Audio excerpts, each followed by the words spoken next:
Bismillahirrahmanirrahim. Assalamualaikum warahmatullahi wabarakatuh.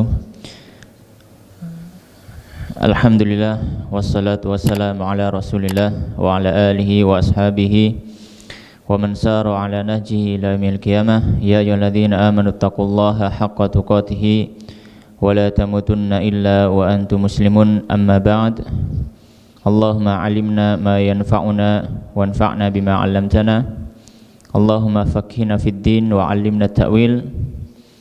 Rabbana subhanaka la ilma lana illa ma 'allamtana innaka antal alimul hakim wa tub 'alaina innaka antat tawwabur rahim.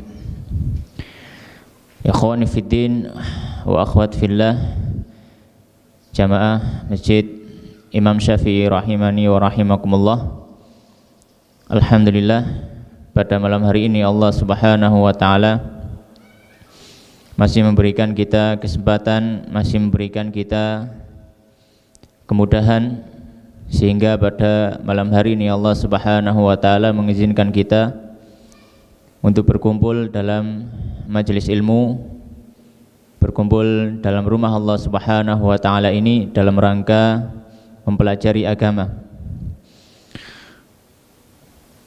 Dan pada kesempatan kali ini kita melanjutkan silsilah kajian Kitab Sulamut Taufiq ila Mahabbatillahi ala Tahqiq yang ditulis oleh Syekh Sayyid Abdullah Ibn Hasan Ba'alwi rahimahullahu ta'ala, yang mana pada pembahasan kali ini insyaallah kita akan membahas tentang fikih jamaah dan sholat Jumat, fikih berjamaah dan juga sholat Jumat. Maka di sini berkata penulis kitab, yaitu Syekh Sayyid Abdullah Ba'alwi rahimahullah ta'ala, yang wafat tahun 1272 Hijriah. Qala faslun, pasal yang baru.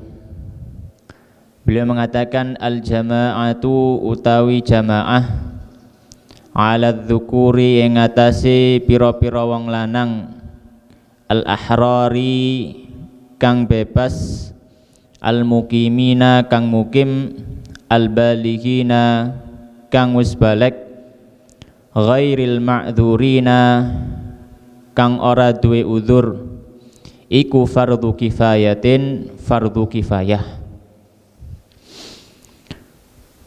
Beliau mengatakan pasal yang baru, al-jama'atu, hukum melaksanakan jamaah dalam sholat, ala dzukuri, atas orang laki-laki, al-ahrari, orang yang merdeka bukan budak, al-muqimina, orang yang mukim bukan orang yang sedang safar, al-balighina, orang yang balik, ghairil ma'dzurina, dan tidak memiliki udzur, adalah fardhu kifayatin, fardhu kifayah.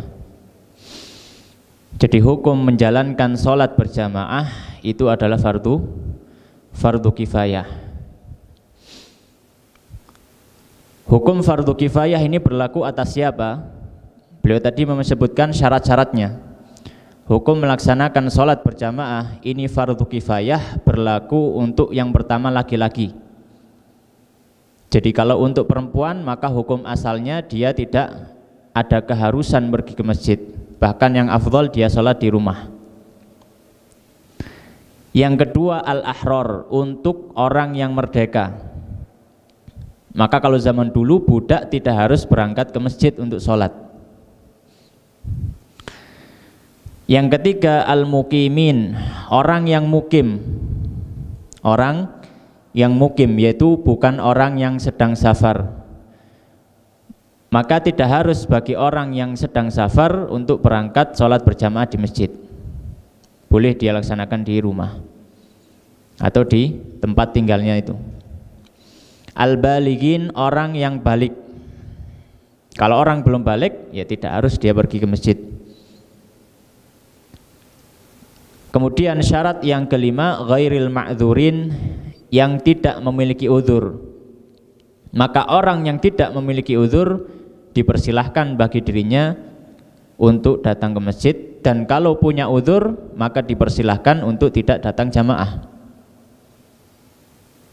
Di antara bentuk uzur yang disebutkan oleh para fuqaha, misalkan hujan, termasuk uzur hujan yang lebat dan rumahnya jauh.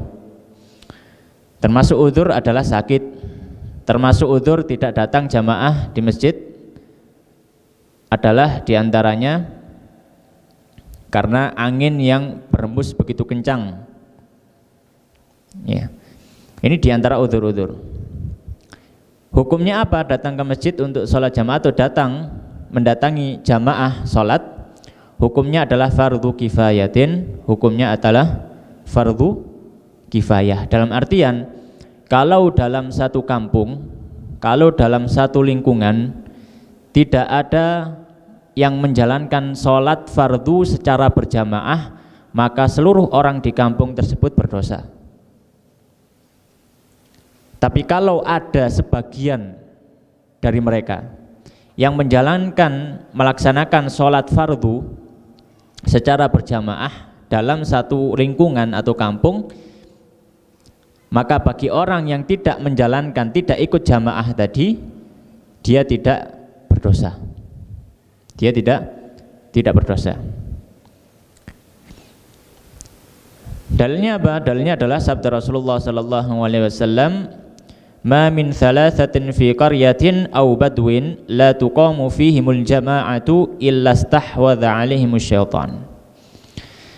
Tidaklah ada tiga orang di dalam satu desa, satu lingkungan, satu kelompok, yang mana di antara mereka tidak didirikan sholat berjamaah, kecuali setan akan mengambil mereka, setan akan menyerang mereka. Ini adalah dalilnya.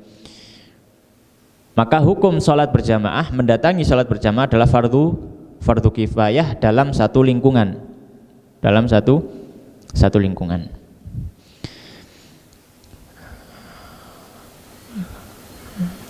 Kemudian beliau melanjutkan, wa fil jumu'ati, lan iku tetep ing dalem salat Jumat fardhu ainin utawi fardhu ain, alaihim ing atase wong kang wis kasebut. Dan kalau untuk salat tadi, untuk salat fardu ya, untuk salat 5 waktu ya, untuk salat 5 waktu hukumnya fardu kifayah. Tapi kalau salat Jumat hukumnya adalah fardu ain, maka tidak sah salat Jumat dilaksanakan sendiri. Tidak sah salat Jumat dilaksanakan sendiri. Salat Jumat harus dilaksanakan secara berjamaah. Kalau tidak ada jamaah, maka dia salat sendiri, salat duhur, bukan salat Jumat. Idza nalikane kanu ono wong kang kasebut iku arba'ina 40 mukallafina kang mukallaf fi abniyatin ing dalam piro-piro bangunan ing dalam lingkungan, dan dipersyaratkan untuk jamaah dalam sholat Jumat dalam mazhab Syafi'i minimal jumlahnya adalah 40 orang baru bisa menjalankan sholat Jumat. Kalau kurang dari itu, maka ulama Syafi'iyah berpendapat kalau kurang dari 40 maka tidak dilaksanakan sholat Jumat, tapi dilaksanakan sholat duhur.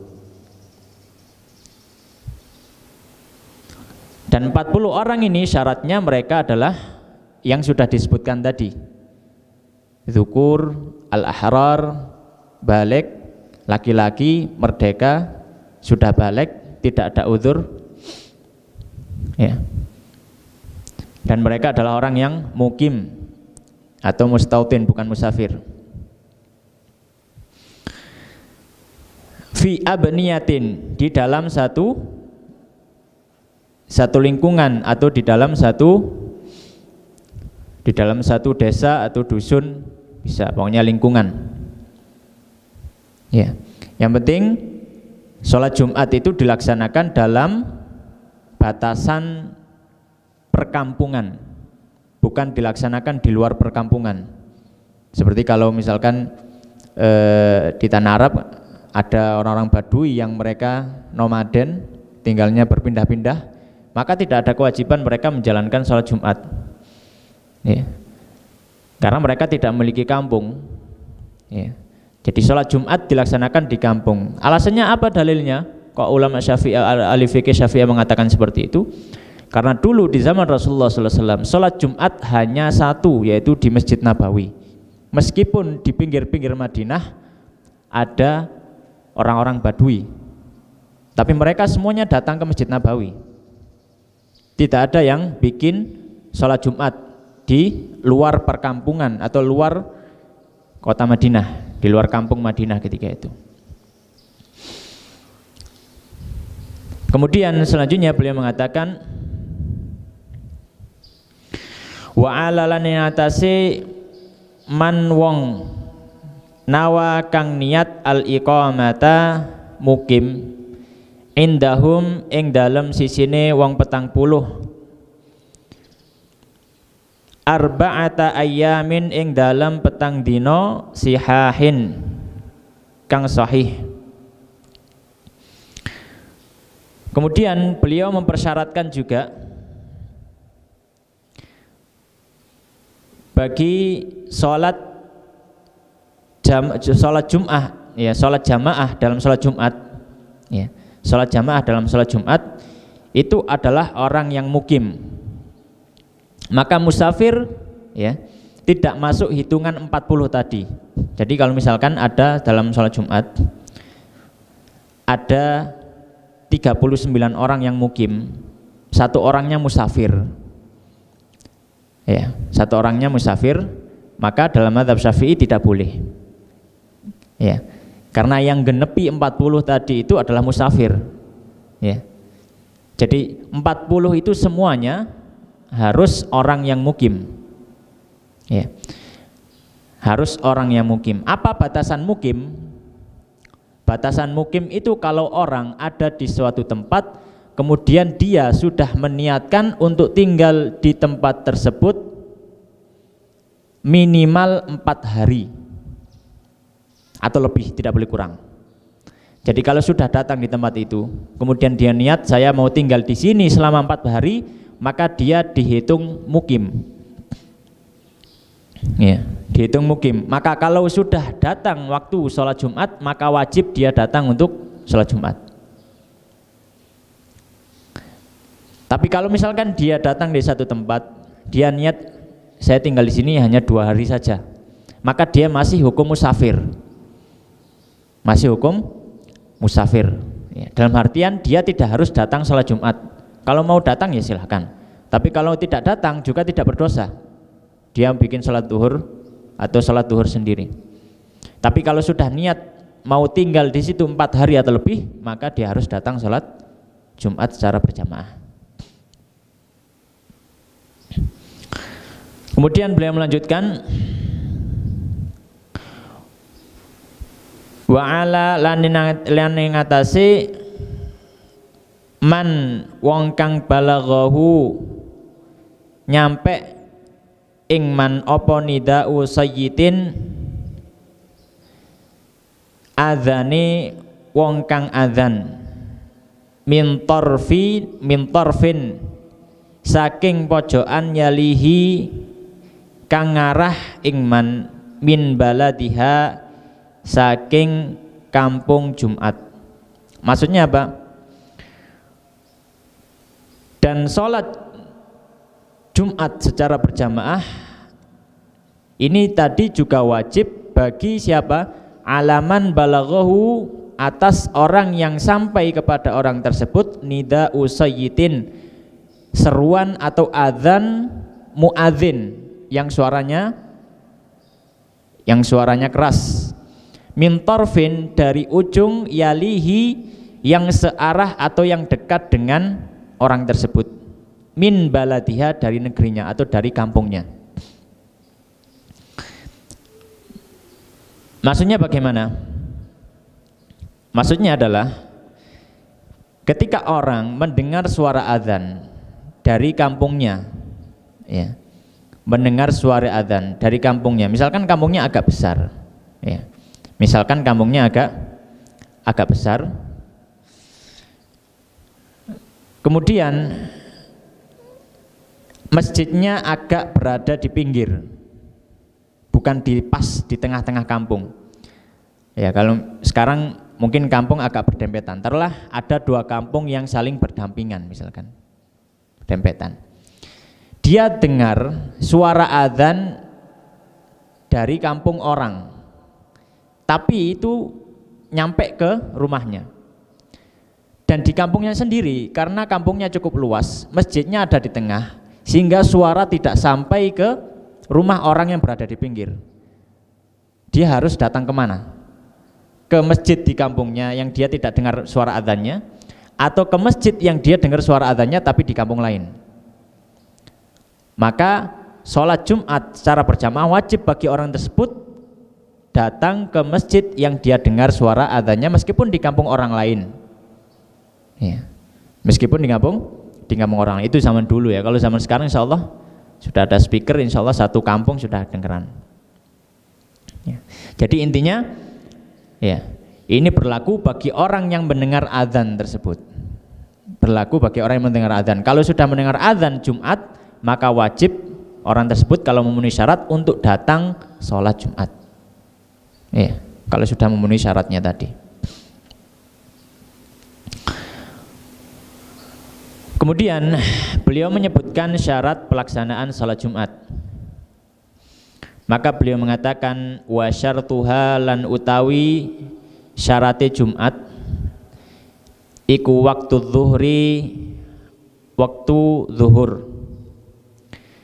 Wa syartuha, dan syarat sholat Jumat itu yang pertama adalah waktu zuhur. Maka tidak boleh sholat Jumat dilaksanakan sebelum masuk waktu zuhur, jam 10 azan Jumat, nggak sah. Harus sudah masuk waktu zuhur, ya.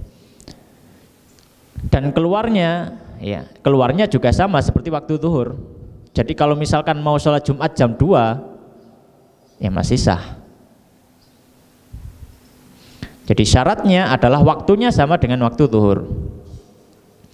Syarat yang kedua, wa khutbatani, lan rong khutbah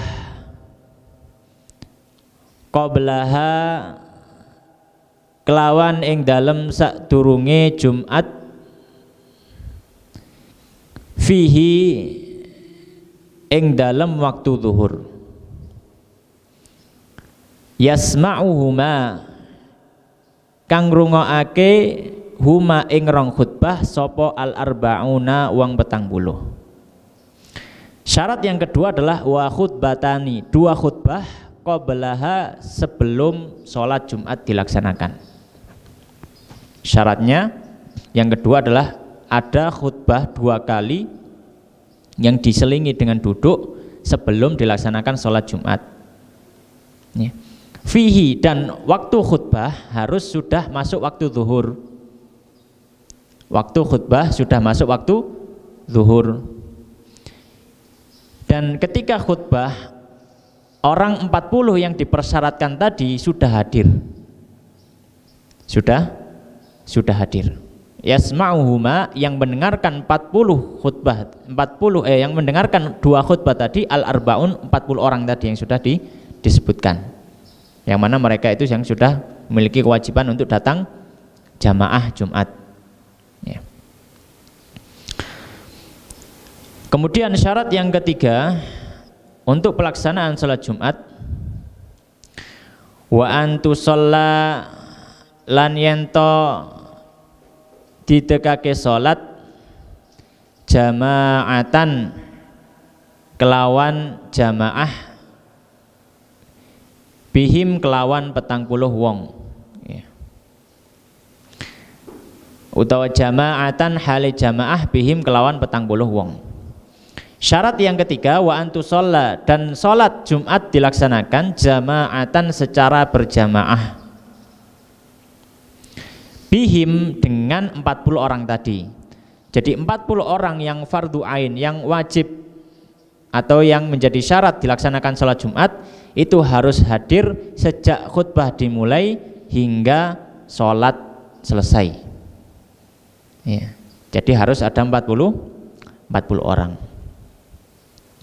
Syarat yang ketiga, ya, harus dilaksanakan secara berjamaah. Jadi tidak sah sholat Jumat dilaksanakan sendiri atau sholat Jumat dilaksanakan kurang dari 40 orang dalam pendapat para ulama Syafi'iyah, dalam mazhab Syafi'i.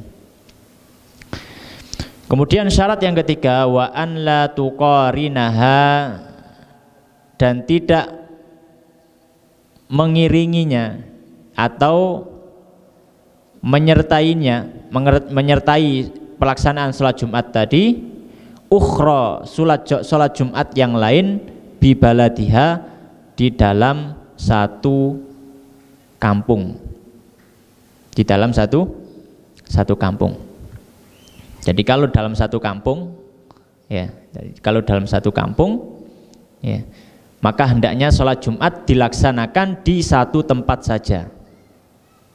Ya, tidak boleh ada ta'addudul Jum'ah, tidak boleh ada Jumat lebih dari satu, kecuali kalau memang tempat tidak mencukupi. Ya, kecuali kalau memang tempat tidak mencukupi. Ya, karena memang tujuannya sholat Jumat ini adalah untuk menunjukkan persatuan kaum muslimin, kaum muslimin. Ya. Baik, ini adalah syarat-syarat pelaksanaan salat Jumat. Kemudian beliau juga menyebutkan, selanjutnya beliau menyebutkan rukun-rukun dalam khutbah Jumat. Ya, rukun-rukun dalam khutbah Jumat. Beliau mengatakan wa arkanul khutbataini, lan utawi pira-pira rukune rong khutbah iku hamdulillahi, muji Allah, wassalatu lan salawat ala nabi ing atase Nabi sallallahu alaihi wasallam, wal wasiyatu lan wasiat bitaqwa kelawan takwa fihima ing dalam rong khutbah. Beliau menyebutkan wa arkanul khutbataini, dan rukun-rukun khutbah yang pertama hamdulillahi, memuji Allah subhanahu wa ta'ala, memuji Allah. Yang kedua wassalatu ala nabi, bersolawat atas Nabi sallallahu alaihi wasallam. Yang ketiga wal wasiyatu bitaqwa, berwasiat dengan ketakwaan, berwasiat dengan ketakwaan. Nah, tiga hal ini, tiga rukun khutbah ini kapan harus dibaca? Fihima, di dalam dua khutbah tadi. Jadi khutbah pertama memuji Allah, bersolawat dan berwasiat dengan takwa. Setelah itu duduk. Kemudian khutbah yang kedua juga sama, memuji Allah, bersolawat dan berwasiat dengan takwa. Wa ayatun mafhumatun, dan satu ayat yang difahami, minimal maksudnya ya, fi ihdahuma, di dalam salah satu dari dua khutbah. Rukun yang keempat adalah membaca ayat yang difahami, meskipun satu ayat, dengan syarat tadi harus difahami maksud ayat tersebut. Apakah ada ayat yang tidak difahami maksudnya? Iya, kalau dibaca cuma satu ayat ya nggak paham maksudnya. Qaf misalkan, innal hamdalillah nahmaduhu wa nasta'inu wa nastaghfiruh wa na'udzubillahi min syururi anfusina wa min sayyiati a'malina, wassalatu wassalamu ala Rasulillah ya ayyuhalladzina amanu taqullaha, misalkan. Kemudian dia mengatakan qaf, kemudian duduk. Maka ini ya tidak boleh. Jadi minimal satu ayat, atau ya minimal satu ayat tapi dengan syarat harus difahami, atau lebih dari itu juga boleh. Jadi ayatun mafhumatun fi ihdahuma, membaca satu ayat yang difahami atau beberapa ayat di dalam salah satu dari kedua khutbah. Bisa khutbah yang pertama, bisa khutbah yang kedua. Wad du'a'u, dan berdoa lil mukminin berdoa kebaikan untuk orang yang beriman, untuk orang-orang mukmin fitsaniyati dalam khutbah yang kedua. Jadi khutbah yang kedua itu harus mencantum ada doa.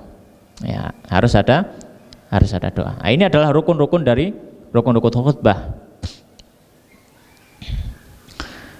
Yang mana minimal khutbah harus ada hal ini. Minimal khutbah harus ada hal ini. Ya. Kemudian beliau menyebutkan pembahasan berikutnya adalah tentang syarat khutbah. Tadi rukunnya, sekarang syaratnya. Syarat bagi khatib ya, dalam dua khutbah.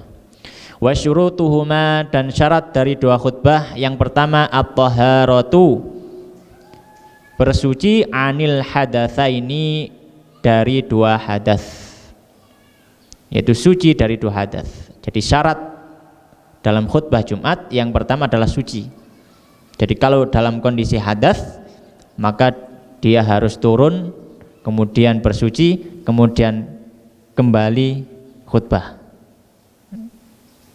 Jadi nggak boleh dia melanjutkan khutbah dalam kondisi hadas. Ya. Syarat yang kedua wa anin najasati, dan suci dari najis fil badani, di badannya, wal makani, dan tempatnya, wal mahmuli, dan apa yang dia bawa. Syarat yang kedua suci dari najis ya, pada dirinya dan tempat yang dia berada di situ, dia injak di situ, atau dia sentuh, atau yang dia bawa ya. Syarat yang ketiga wasatrul aurati, syarat yang ketiga harus menutup aurat ya, harus menutup aurat. Maka ketika khutbah, ketika auratnya terlihat, maka segera dia tutupi ya, segera dia tutupi. Kemudian syarat yang kelima wal qiyamu, syarat yang kelima adalah berdiri. Ketika khutbah berdiri. Bagaimana kalau tidak mampu? Ya, karena tidak mampu ya boleh duduk. Ya. Kalau tidak mampu boleh duduk. Tapi hukum asalnya kalau dia mampu harus berdiri. Tidak boleh orang khutbah duduk. Ya, kecuali dia beruzur, tidak mampu berdiri. Syarat yang keenam wal julusu, dan duduk bainahuma, di antara dua khutbah. Syarat yang keenam, dia menyela-nyela khutbah dengan duduk di antara keduanya ya, duduk di antara dua khutbah ya. Syarat yang ketujuh wal wila'u bainahuma ya, wal wila'u bainahuma. Syarat yang ketujuh, dan berkesinambungan bainahuma, di antara dua khutbah ya. Jadi duduknya tidak terlalu atau tidak lama ya, jadi berkesinambungan ya. Ya, tidak duduk sekitar 15 menit baru khutbah kedua, tidak ya. Tapi ya mungkin sekitar setengah menit ya, atau 1 menit, kemudian dia berdiri lagi untuk khutbah yang kedua. Jadi tidak seperti memutus antara kedua khutbah. Syarat yang kedelapan dalam khutbah wa bainahuma, dan berkesinambungan bainahuma, antara dua khutbah, wa bainas sholati, dan antara sholat ya. Jadi selesai khutbah langsung sholat ya. Tidak memberi jeda yang panjang ya. Jadi setelah khutbah langsung sholat. Kecuali kalau ada uzur, misalkan ketika selesai khutbah ternyata dia berhadas, misalkan kentut misalkan, ya dia langsung ke kamar mandi untuk berwudu, kemudian ya kembali ke tempat imam, kemudian sholat, tidak mengapa karena ada kebutuhan. Tapi kalau tidak ada kebutuhan dia boleh dijeda terlalu lama. Dan yang terakhir syarat ke-9 ya, syarat yang ke-9 dalam khutbah adalah wa an yakuna bil arabiyyati, dan hendaknya dengan bahasa Arab. Dan hendaknya dengan bahasa Arab. Nah, ini mungkin kita pernah berada di satu tempat, ya, khutbah full bahasa Arab itu ya. Mungkin kalau pernah ke daerah Madura atau di kampung Madura biasanya kayak gitu. Gimana? Oh gitu ya. Ada juga ya pokoknya terkadang gitu. Ada yang berbahasa Arab full gitu ya. Ada yang berbahasa Arab full dari awal sampai akhir ya. Nah, dipersyaratkan berbahasa Arab. Tapi persyaratan ini banyak dari para ulama Syafi'iyah juga, para ahli fikih Syafi'iyah mengatakan ya, yang dipersyaratkan di sini paling tidak adalah rukunnya. Kalau memang yang mendengarkan tidak ada yang paham. Jadi kalau yang mendengarkan tidak ada yang paham, ya minimal itu rukunnya harus berbahasa Arab. Jadi rukunnya tadi memuji Allah, sholawat, kemudian berwasiat dengan takwa, kemudian membaca ayat, kemudian berdoa. Nah ini minimal 5 ini harus dibaca dengan bahasa Arab. Tidak boleh sejak awal bahasa Indonesia misalkan, segala puji bagi Allah yang maha pengasih, lagi maha penyayang dan seterusnya, sholawat serta salam, tidak. Tapi paling enggak minimal rukun ini dibaca dengan bahasa Arab. Adapun penjelasan ya dan lain sebagainya maka boleh dengan bahasa yang difahami oleh masyarakat. Ya. Jadi tidak harus full, tidak harus full. Kecuali kalau memang di situ memang di pondok atau apa yang memang paham bahasa Arab, ya afdal pakai bahasa Arab full, ya, karena paham. Baik. Ini adalah penjelasan dari jamaah, ya, hukum sholat berjamaah dan jamaah dalam Jumat. Juga beliau menyebutkan beberapa hukum tentang sholat Jumat. Pasal berikutnya beliau menyebutkan atau sedikit memperinci tentang sholat berjamaah. Maka beliau mengatakan faslun, pasal yang baru. Faslun utawi iki iku fasl yajibu wajib ala kulli ing atase saben man wong kang sholat muqtadiyan hale makmum fi jum'atin ing dalam jum'ah au ghairiha utawa ing selaine Jumat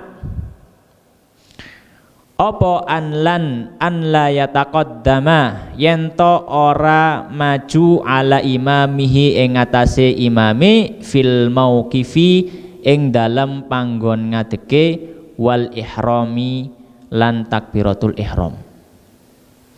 Beliau mengatakan wajib. Ya, sekarang penjelasan tentang atau perincian tentang sholat berjamaah.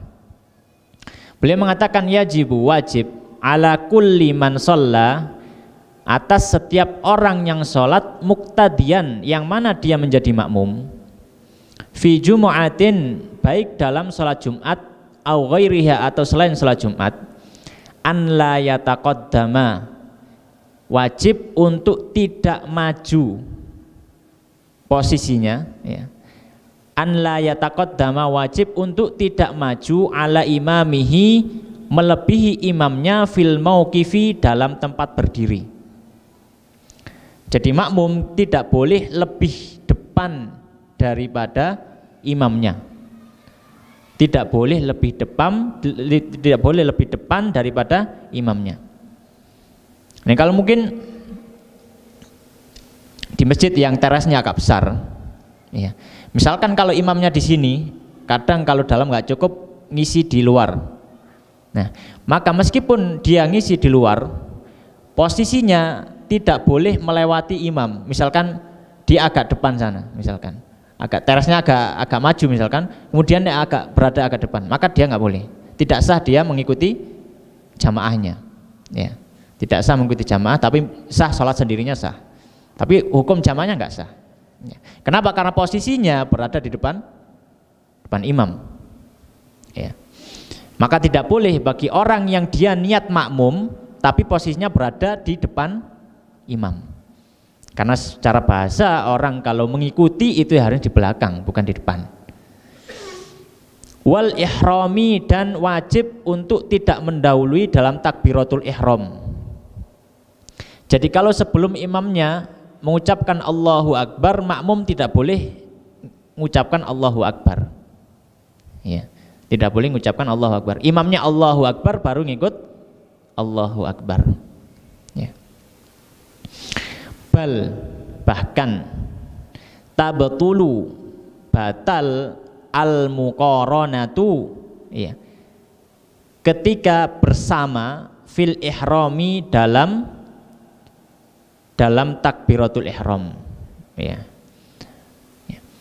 Bahkan ketika orang tersebut ketika takbiratul ihram bareng dengan imamnya, ya, maka tidak sah takbiratul ihramnya. Dia harus kembali ngulangi takbiratul ihram. Ya. Ketika takbiratul ihram. Wa tukrahu, dan dimakruhkan, makruh tahrim, ya. Dan dimakruhkan fi ghairihi, di dalam selain takbiratul ihram, illa ta'min, kecuali ucapan amin. Jadi seorang makmum tidak boleh mendahului imamnya baik dalam perbuatan atau dalam ucapan, kecuali ucapan amin. Ya. Jadi misalkan imamnya belum selesai sujud, dia sudah bergerak sujud. Imamnya belum selesai rukuk, belum selesai mengarah ke arah rukuk, dia nguber, akhirnya bersama rukuk, bersama imamnya dia rukuk. Nah, ini dimakruhkan, makruh tahrim yang dekat kepada pengharaman. Kecuali amin, kecuali ucapan amin. Kalau ucapan amin, maka tidak mengapa bersama dengan imam. Jadi imamnya mengucap amin, dia mengucap amin terus barengan, tidak mengapa. Tapi di selain itu maka dimakruhkan, makruh tahrim, tapi sholatnya tidak batal. Ya. Kemudian beliau memperinci tentang seorang makmum mendahului imam atau seorang makmum telat dari imamnya. Beliau mengatakan wa yahrumu, dan haram taqaddumuhu, mendahului, atau seorang makmum mendahului biruknin fi'liyin, dengan satu rukun perbuatan, dengan satu rukun perbuatan. Jadi haram misalkan imamnya masih berdiri, dia sudah rukuk kemudian i'tidal, jadi haram hukumnya. Imamnya masih berdiri, dia rukuk kemudian i'tidal, imamnya masih berdiri, ya, belum rukuk, maka haram seperti ini. Tapi sholatnya sah, tapi hukum perbuatannya haram. Wa tabtulu, dan batal sholatnya biruknaini, kalau dia mendahului imam dengan dua rukun. Imamnya berdiri, dia sudah rukuk duluan, bangkit dari rukuk kemudian sujud. Imamnya masih berdiri, dia dulu sudah dalam posisi sujud, ya, atau sudah mengarah ke sujud, maka batal sholat orang tersebut, ya. Karena mendahului imam dengan dua rukun perbuatan, yaitu rukuk dan i'tidal. Jadi kalau mendahului imam dengan satu rukun, perbuatannya haram tapi tidak batal. Kalau dua rukun, maka batal sholatnya. Wa kadza, dan demikian pula at-ta'akhuru, telat anhu, dari imamnya, bihima, dengan dua rukun, li ghairi udhrin, dengan tanpa alasan atau tanpa udzur, ya. Ini tadi kalau mendahului. Bagaimana kalau telat? Kalau telat hukumnya sama seperti mendahului, kecuali kalau dia ada udzur. Kecuali kalau dia ada udzur, misalkan bacaan Al-Fatihahnya sangat-sangat pelan, dia nggak bisa cepat misalkan. Itu termasuk udzur, ya, termasuk udzur. Ya. Nah, maka kalau tidak ada udzur, ketika dia nelat, imamnya sujud, dia masih berdiri. Kalau nggak ada udzur, maka batal sholatnya. Ya. Dia harus segera untuk niat mufaraqah, niat memisahkan diri dari jamaah, sudah sholat sendiri. Ya. Wa bi aktsara min thalathati arkanin, dan lebih dari 3 rukun tawilatin yang panjang, ya, lahu bagi orang yang memiliki uzur. Nah, tadi kalau orang yang telat dengan 2 rukun tanpa uzur batal otomatis. Tapi kalau dia telat dengan 2 rukun dan ada uzurnya tidak batal. Tapi kalau sudah telat 3 rukun yang panjang, meskipun dia ada uzur maka tetap batal. Ya. Rukun yang panjang, ya. Misal rukun yang panjang itu adalah semua gerakan sholat kecuali i'tidal dan duduk di antara 2 sujud.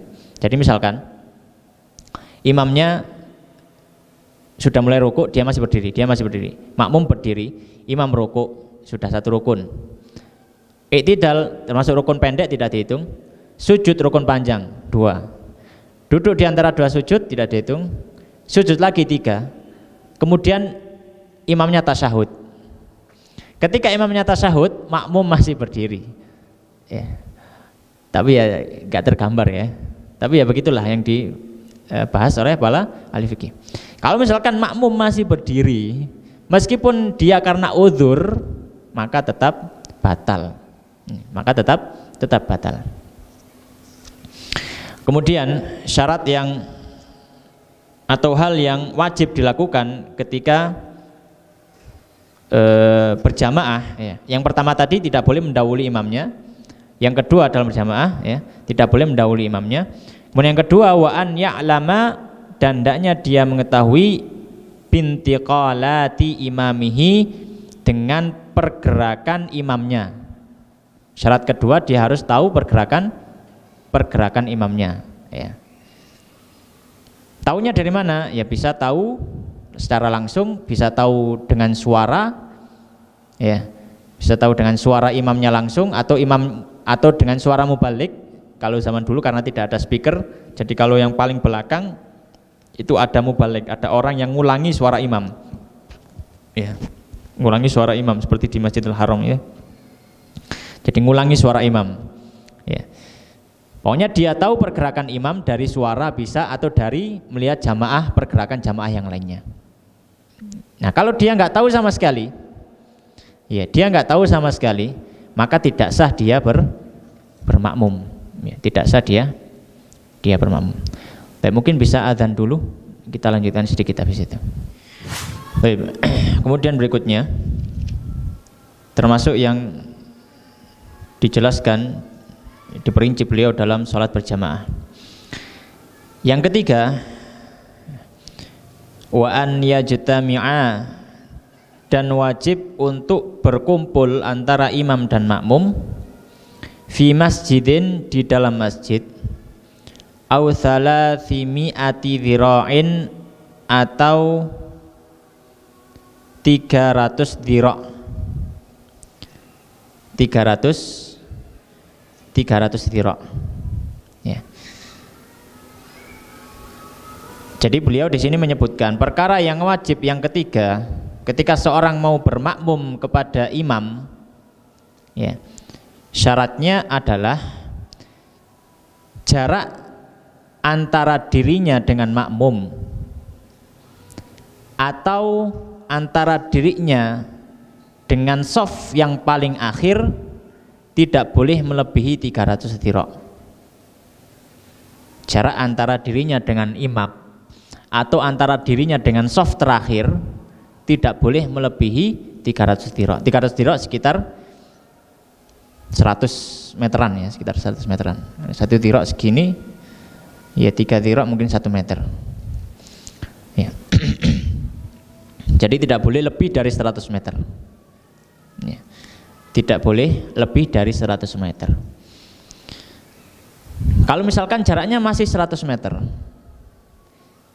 antara dirinya dengan shaf terakhir dalam sholat, dan dia mau bermakmum, tetap sah jamaahnya. Jadi dia masih dihitung jamaah. Apakah ada kasusnya? Ya ada. Misalkan sholat di masjid ini, kemudian ada yang rumah sebelah sana yang deket sungai itu yang ada jembatannya, dia sholat di rumah. Di sini pakai speaker atas, jadi kedengeran geraknya apa saja. Yang di rumah sana sholat, niat makmum ke sini. Pertanyaannya, apakah sah jamaahnya yang orang di dalam rumah sana itu? Maka jawabannya sah dengan syarat. Sah dengan syarat, sah jamaahnya. Ya. Karena sekitar sini sampai sana masih ada jarak sekitar 100 meter. Ya. Tapi nggak sampai 100 meter. Ya. Wa an yajtami'a fi masjidin aw thalathi mi'ati dhira'in. Jadi itu maksudnya. Maksudnya jarak antara dirinya dengan soft terakhir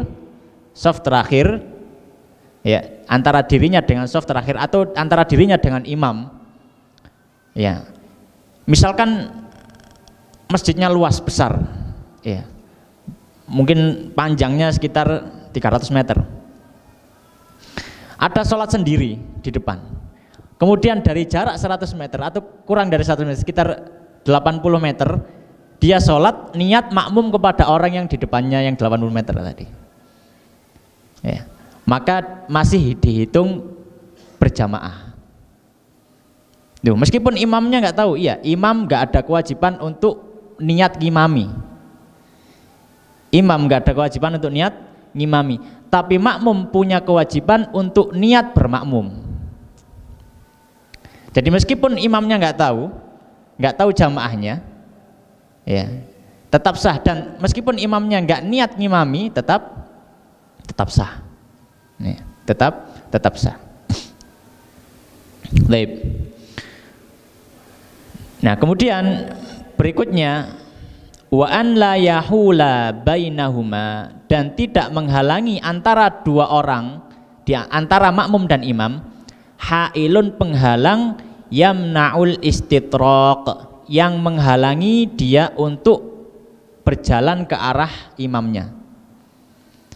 Jadi kalau tadi misalkan kasusnya tadi yang rumah sebelah sana itu ada sungai, kalau misalkan itu nggak ada jembatannya, dia makmum di sana tidak sah. Kenapa? Karena dia tidak memungkinkan untuk pergi ke sini kecuali dengan lompat, ya. Kecuali dengan lompat, ya. Karena itu adalah penghalang. Tapi kalau masih ada kemungkinan untuk berjalan ke sini, maka tetap sah jamaahnya. Ya. Baik. Kemudian yang selanjutnya wa an yatawafaqa. Ya. Tapi kalau misalkan nggak ada udzur, ya sebaiknya datang ya ke masjid. Ya. Bukan maknanya kita menjelaskan hal ini untuk bermudah-mudahan, bukan. Ya, kita menjelaskan hukumnya. Tapi masalah keafdolan, ya tentu datang ke masjid lebih afdol.